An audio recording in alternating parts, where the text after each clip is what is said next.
Je vote pour la science avec Isabelle Burgon. Bonjour à vous, comment allez-vous?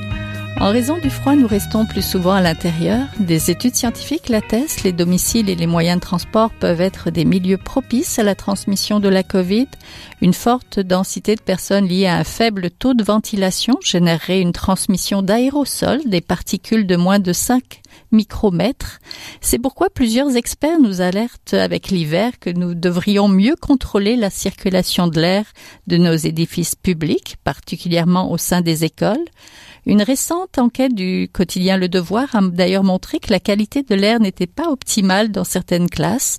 La scientifique en chef du Canada, Mona Nemer, a également plaidé pour l'adoption du principe de précaution en matière de circulation de l'air dans les milieux intérieurs.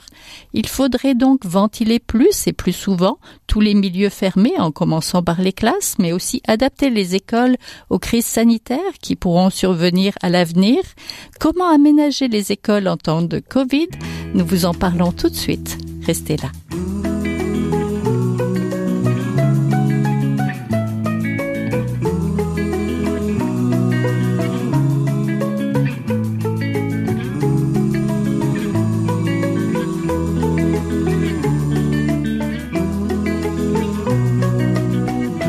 Pour parler de l'école en temps de Covid et plus particulièrement des risques sanitaires dans ces milieux de vie peuplés et trop souvent peu ventilés, nous rejoignons nos invités. Je suis donc en compagnie de Kate Zinser. Vous êtes épidémiologiste et professeure adjointe à l'École de santé publique de l'Université de Montréal et chercheur au Centre de recherche en santé publique. Vous êtes experte en surveillance des maladies infectieuses et en évaluation des interventions pour les maladies infectieuses émergentes. C'est bien ça? Oui, exactement. Merci. Bonjour.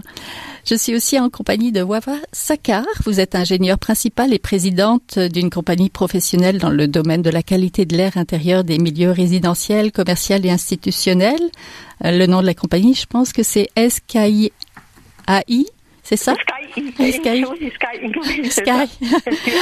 Oui, vous donnez également une formation à l'ETS Montréal portant sur la COVID-19 et la qualité de l'air dans les bâtiments, comment protéger les occupants. C'est bien ça, ça commence d'ailleurs bientôt.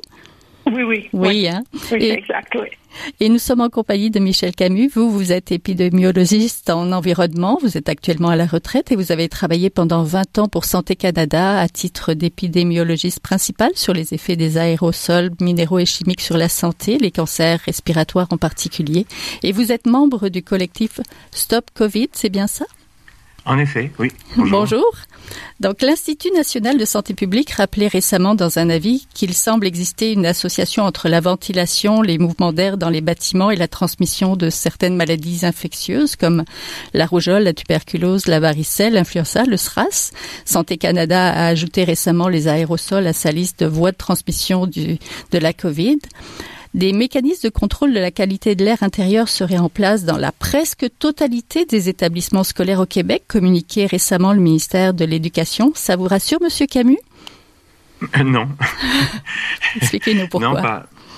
Bien, parce que tout simplement, ce qu'ils disent d'abord, le rapport, c'est que c'est des écoles qui ont rapporté au ministère qu'elles avaient mis en place des bonnes pratiques pour la climatisation.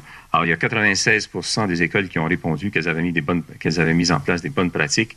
Ça ne dit pas du tout quels sont les niveaux de qualité de l'air dans les classes. Ça nous dit que, par exemple, elles ont des procédures pour ouvrir les fenêtres de temps en temps pour améliorer leur système de climatisation ou de ventilation s'il y en a. Mais ça ne nous dit pas quelle est la qualité de l'air dans les classes, pas le moins du monde. Il n'y a pas une seule mesure dans ce rapport-là. Oui. Professeur Zinser, qu'est-ce que la COVID a changé dans les préoccupations de santé publique des écoles? Mais je pense que on a réalisé dans les écoles, l'interaction est assez facilement avec les nouvelles maladies. Donc, on n'est pas, chaque année, on voit qu'il y a des maladies transmissibles dans les écoles, mais la propagation de le coronavirus, on était vraiment pas prêts pour ça, pour les écoles, quand les écoles étaient ouvertes en septembre. Pour la plupart des écoles au Québec, mais vers Montréal, la grande région de Montréal. Donc, je pense qu'on a réalisé la facilité qu'une introduction d'une maladie dans le milieu de l'école, une nouvelle maladie. Donc, c'est comme une fenêtre, on voit qu'est-ce qui se passe dans les communautés, dans les écoles. Et aussi, on n'a vraiment pas de bonne infrastructure dans les écoles pour le côté sanitaire. Non, parce que les écoles sont souvent des vieux bâtiments qui ont été un petit peu aménagés, mais pas suffisamment. Ouais. Il va y avoir tout de même de nouveaux tests dans les écoles pour garantir que le niveau de dioxyde de carbone dans l'air des classes reste conforme aux normes actuelles en vigueur. On parle là des classes munies de ventilation mécanique, pas celles avec des fenêtres, mais la majorité des écoles québécoises ne possèdent pas de ventilation mécanique. Alors, comment faire? Peut-être Monsieur Camus? Mais en Allemagne, par exemple, c'est prescrit que les écoles doivent ouvrir les fenêtres 5 minutes à tous les 20 minutes et à l'hiver, 3 minutes par 20 minutes. Nous, on a un hiver plus rigoureux.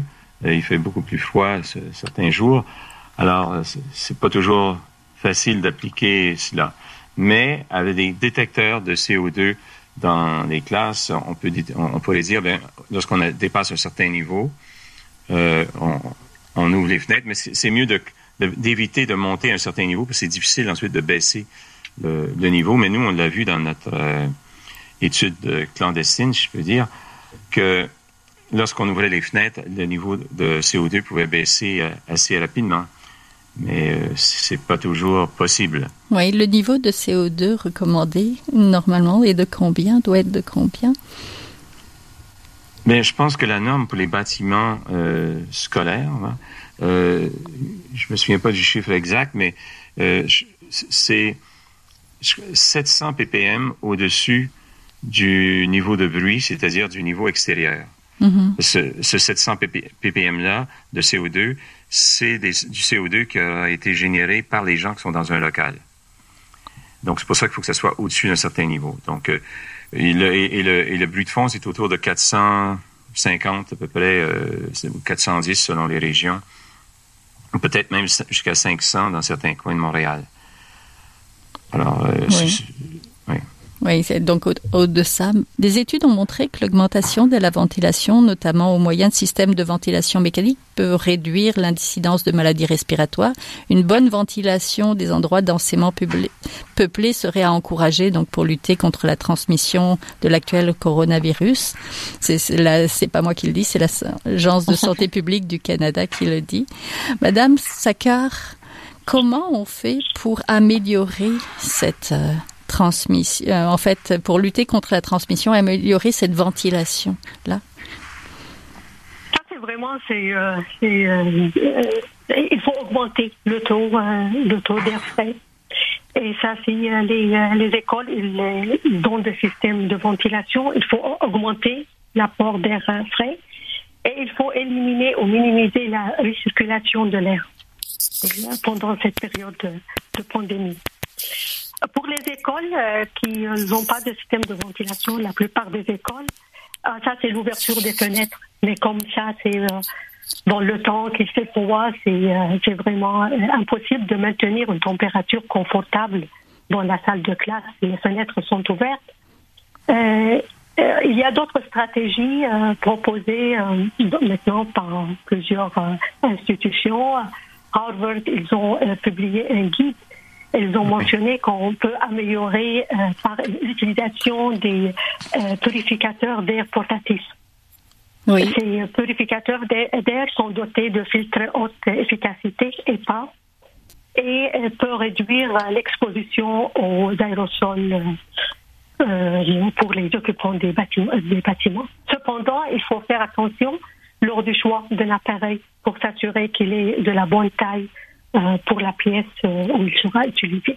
Oui. Avant de parler des appareils, peut-être rappelez-moi, Madame Saccard et Monsieur Camus, c'est quoi les mécanismes de transmission aérienne qu'on pourrait voir? Parce que en laboratoire, la viabilité du coronavirus est optimale à 4 degrés et puis il peut persister 7 jours à 22 degrés.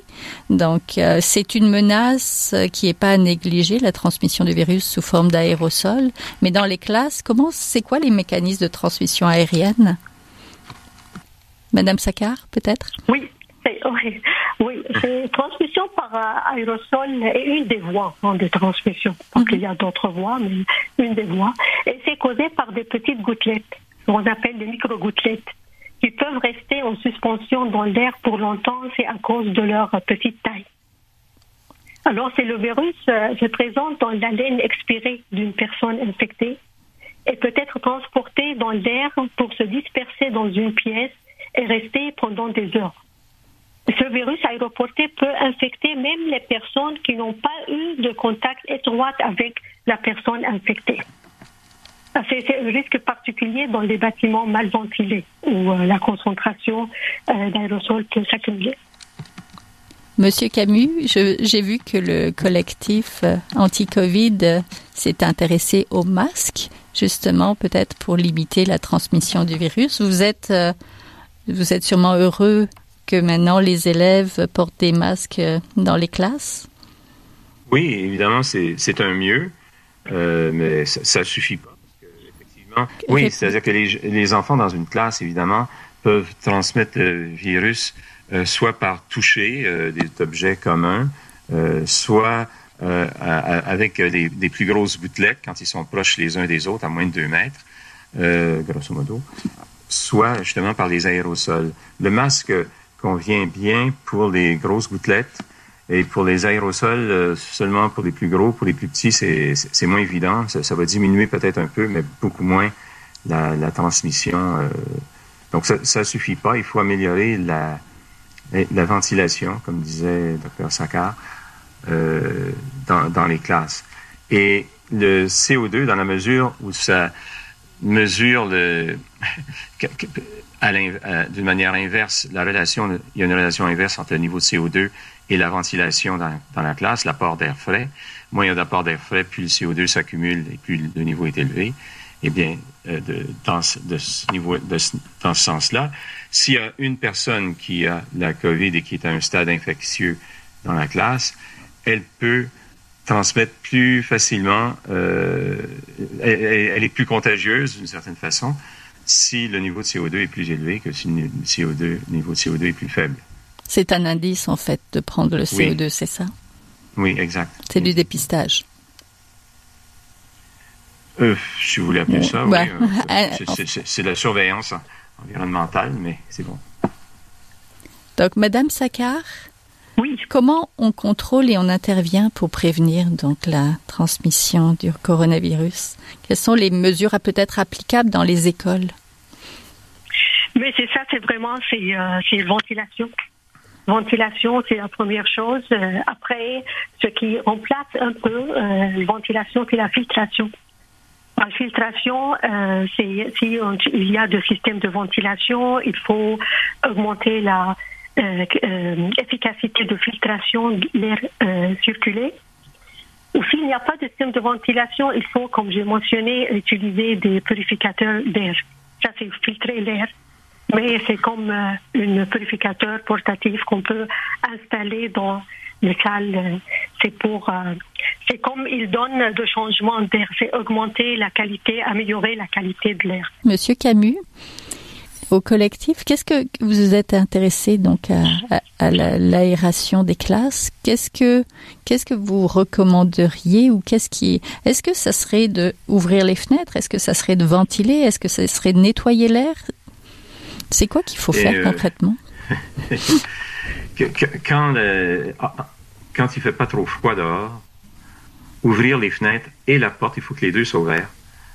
Ça peut, si on commence très tôt le matin, puis qu'il y a une petite ouverture des fenêtres et la porte ouverte, à ce moment-là, il y a un courant d'air et ça peut suffire. Enfin, on n'a pas un échantillon énorme, mais ça donnait l'impression que peut-être ça pourrait suffire, mais ça, c'est des expériences à faire, ça. Pendant le temps des fêtes ou au début des cours, des classes, qu'il y a des protocoles d'ouverture et de fermeture des fenêtres, puis qu'on mesure le niveau de CO2 dans les classes. Donc, on ne peut pas être absolument sûr de ça, mais c'est certain que si on ouvre seulement les fenêtres et que la porte est fermée, ça fait une petite amélioration, mais pas énorme. Il faut qu'il y ait un courant d'air. Mais nous, on recommande, comme le professeur Saccard, elle n'a pas parlé de ça par contre, mais un appareil pour mesurer le CO2 dans les classes et un ventilateur purificateur, le nombre, on ne le sait pas, là, mais le principe, en tout cas, c'est qu'il y ait des purificateurs d'air portables et adaptés à chaque classe. Professeur Zinsser, vous menez actuellement des travaux de recherche dans certaines écoles en lien avec la COVID. Vous avez différents projets, mais comment on étudie un milieu qui est extrêmement peuplé? D'une classe à l'autre, ça peut aussi varier tellement. Comment on fait? Oui, donc pour notre étude en cours, on cible 4 quartiers différents, vraiment différents à Montréal, sur l'île de Montréal. Donc on est Beaconsfield et ses environs, Montréal-Nord, Hochelaga-Maisonneuve et le Plateau. Et on est les écoles primaires et secondaires et même les CPE dans chaque quartier. Et pour nous, on est vraiment intéressés par la séroprévalence. On est vraiment 2 indicateurs pour nous qui est vraiment important, c'est la séroprévalence chez les enfants. Donc, il y a un test sanguin qui est fait par les parents, c'est une piqûre de doigt, et on mesure si les anticorps sont présents ou pas dans le prélèvement.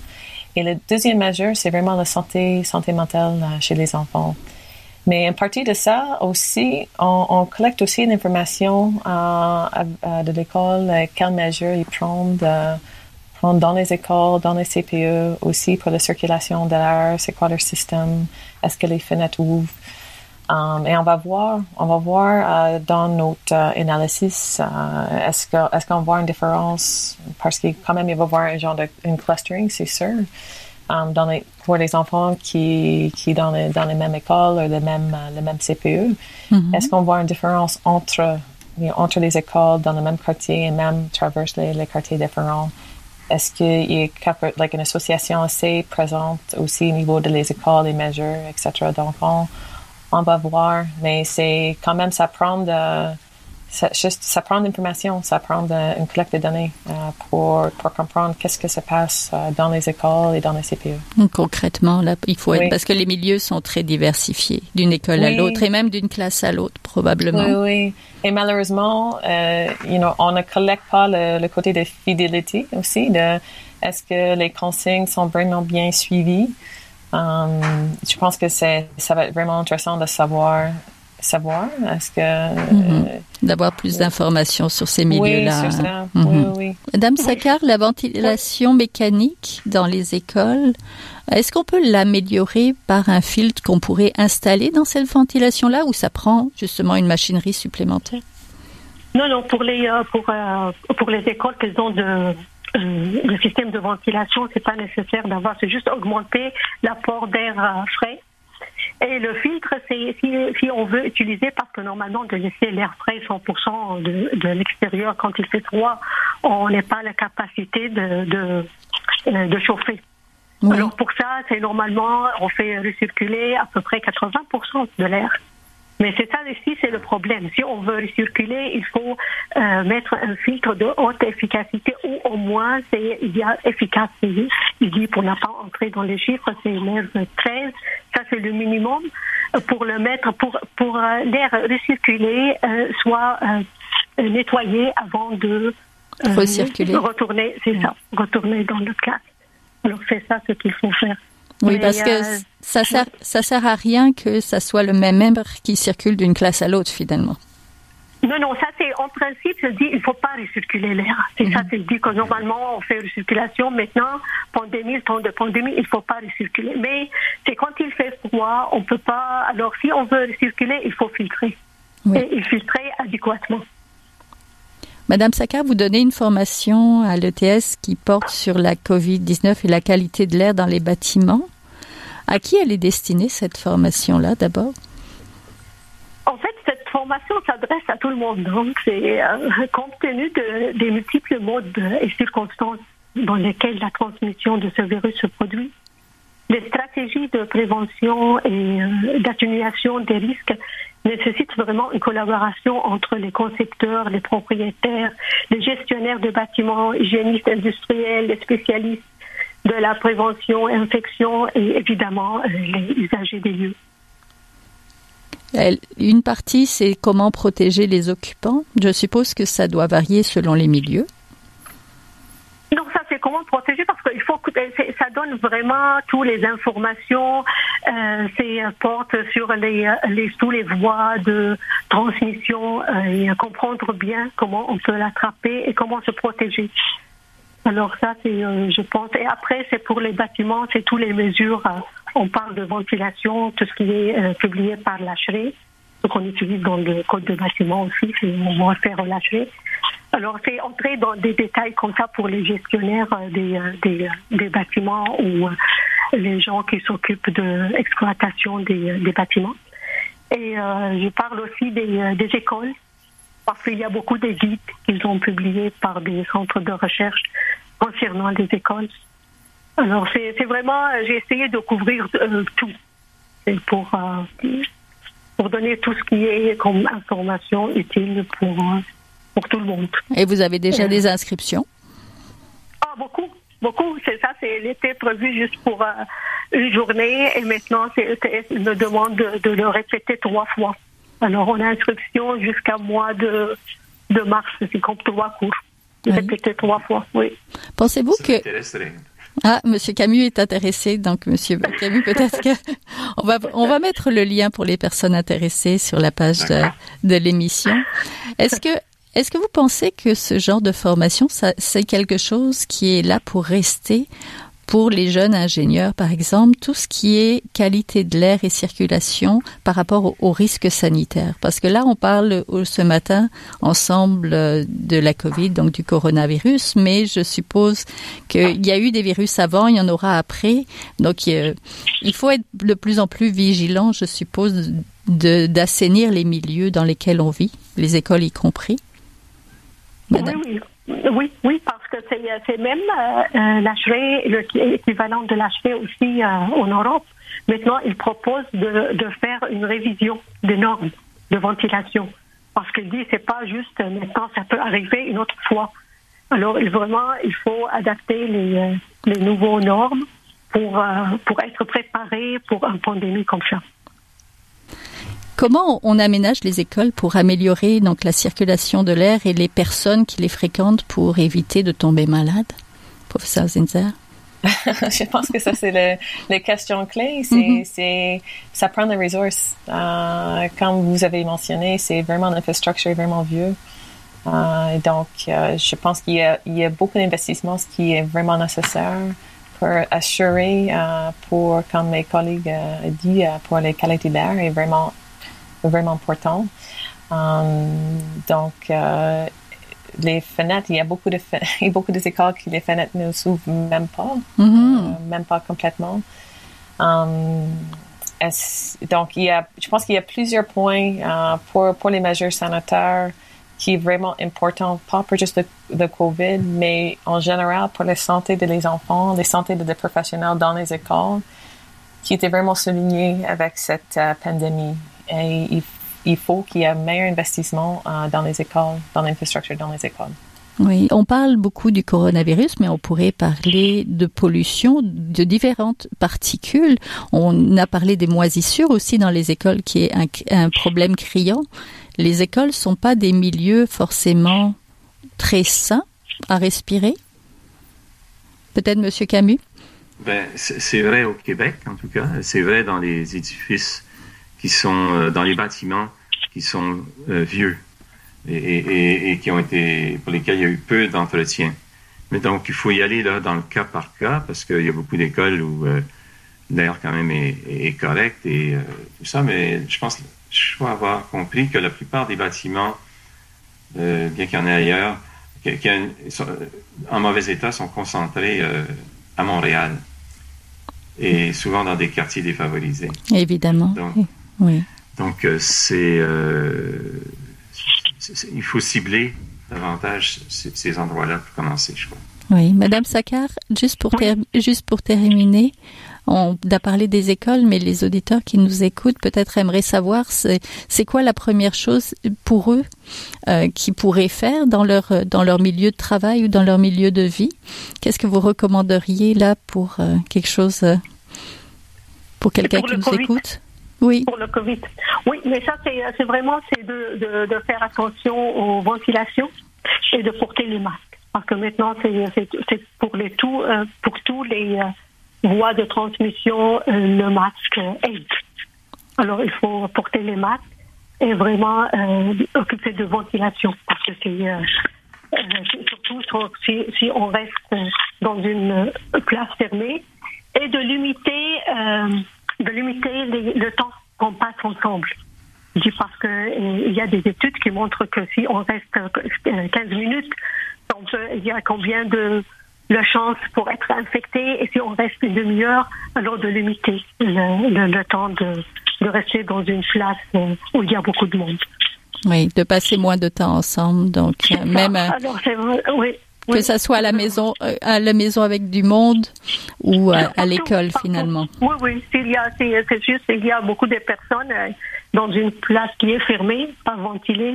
C'est vraiment ça, c'est le recette pour attraper le Covid. Alors, c'est pour ça, c'est une ventilation et porte de masque. Oui, même pendant les fêtes justement, s'assurer d'ouvrir des fenêtres à l'avant et à l'arrière s'il y en a, faire qu'il y ait une certaine circulation d'air pendant les réunions de famille. Oui, même s'il fait froid dehors. Donc, merci beaucoup. Donc, on était en compagnie de Michel Camus, vous venez de l'entendre, qui est épidémiologiste en environnement, qui travaillait à Santé Canada, aujourd'hui à la retraite, et membre du collectif Stop COVID de Wafa Sakar, ingénieur principal et présidente de CKI, la compagnie professionnelle qu'elle a fondée dans le domaine de la qualité de l'air intérieur des milieux résidentiels, commerciaux et institutionnels, et de Kate Zinzer, qui est épidémiologiste et professeure adjointe à l'école de santé publique de l'Université de Montréal. Merci à tous les trois. Merci. Bonne journée. Merci beaucoup. Voilà, c'est tout pour cette semaine. À la régie, Daniel Fortin, à la recherche et la réalisation et au micro, Isabelle Burguin. Je vote pour la science, c'est une production de l'agence Science Presse avec Radio VN. Écoutez-nous. Nous avons des rediffusions cette semaine et les autres semaines. Vous pouvez aussi le faire en podcast sur le site de l'agence Science Presse à www.sciencepresse.qc.ca. J'espère que vous avez aimé cette émission. Alors, si vous l'avez aimée, partagez-la sur vos réseaux sociaux. En attendant, bonne semaine. Portez-vous bien. Jing Zhaohua est un chercheur typique de ceux pour qui les progrès de la bioinformatique ont préséance sur le sens biologique et pour qui la grosse science constitue la seule logique. On y parle de génome, de transcriptome et de spliceosome, de traductome, de protéome et de foldéome, de kinome, de protéasome, mais pas du glaucome de Guillaume, de signalosome vers les lysosomes, et puis E.T. phone home. Des milliers de candidats qui montent et qui descendent en fonction du